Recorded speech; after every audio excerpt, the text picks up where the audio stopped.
Welcome to our executive interview series at the Zero Trust Summit presented by CyberScoop.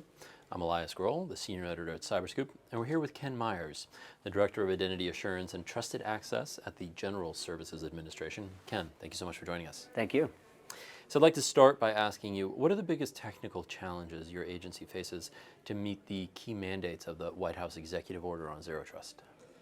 I'll say the Office of Government Policy, where the Director for Identity Assurance, we help other government agencies meet OMB memo. So specific to the federal Zero Trust strategy, we usually do kind of a baseline assessment with an agency, starting with a digital identity risk assessment.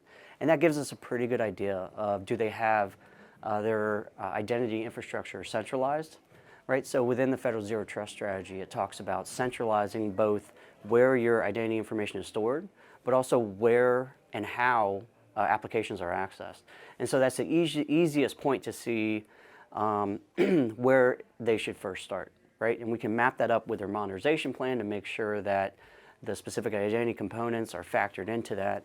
And then usually the next step from there is the one where we conduct kind of a use case analysis, like where are your users, where are they physically or maybe logically located, what type of devices are they using to access data, where that's they only support government furnished devices, or maybe they have a need to support personal devices.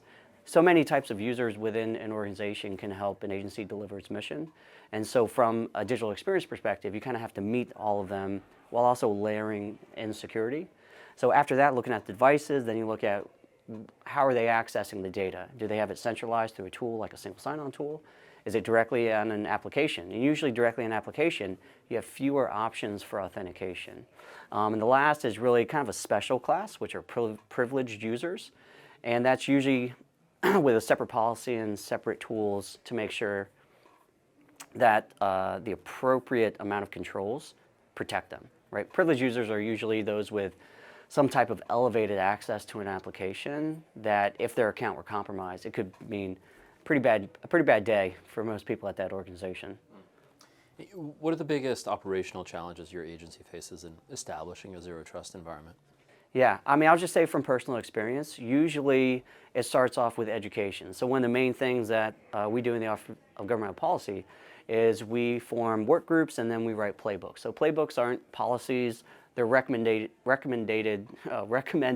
best practices based on the agencies that are involved in it. So for example, today, later this afternoon, the FIDO2 Community of Action, which is kind of a joint group hosted between CISA, GSA, and OMB, are going to be publishing a phishing-resistant authenticator playbook based on the experience of the FIDO2 Community of Action. And so it goes into explaining what does phishing-resistant mean, in plain language, right? There's standards out there, there's the OMB memo, maybe agency has their specific guidance, but the whole point of that playbook is to explain it in plain language so that a non-technical person, an executive, an application owner can kind of understand, do a sniff test on a phishing-resistant authenticator and see like, yeah, this kind of looks like it, but we're not sure. And so it's just playbooks like that. Ken Myers, thank you so much for joining us and sharing your expertise. Thank you very much.